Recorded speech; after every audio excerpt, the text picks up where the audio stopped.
Sinan abi gel bu maçı gel burada. Gel buraya bu yüzden.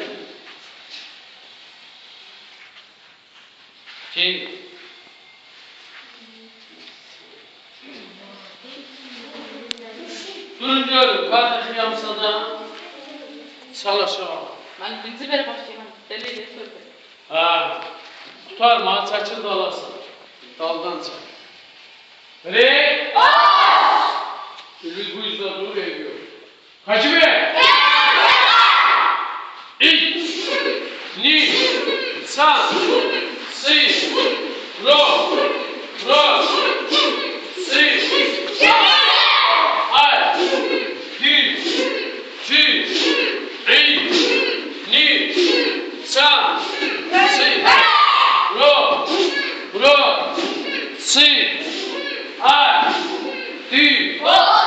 Çinziri! Re! Hacı Bey! İ! Ni! San! Sasına! Ro! Si! Ay! Di! Ci! İ! Ni! San! Ro! Alize fikir verir. Sıyık, üstüne kadar düz durun. Aç!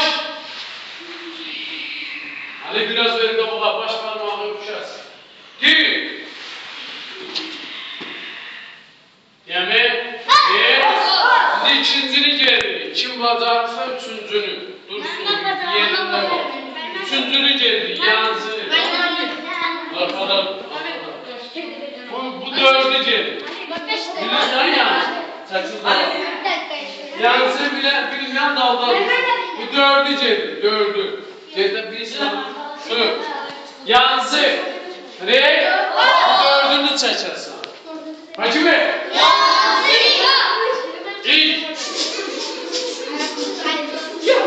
Di. San. Kalasın. Ro.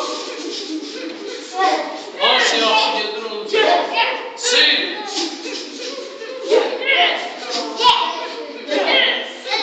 Hedo dedi, dördü. Re. Üçüncü. Hacı Bey. İ. Kalasın. Bir bakta. Ro.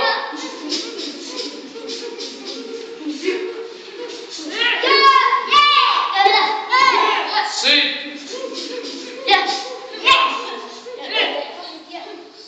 Beşinci de birisi. Yaxşı, bəsdir, saxla. Almışam, saçmıyorsun.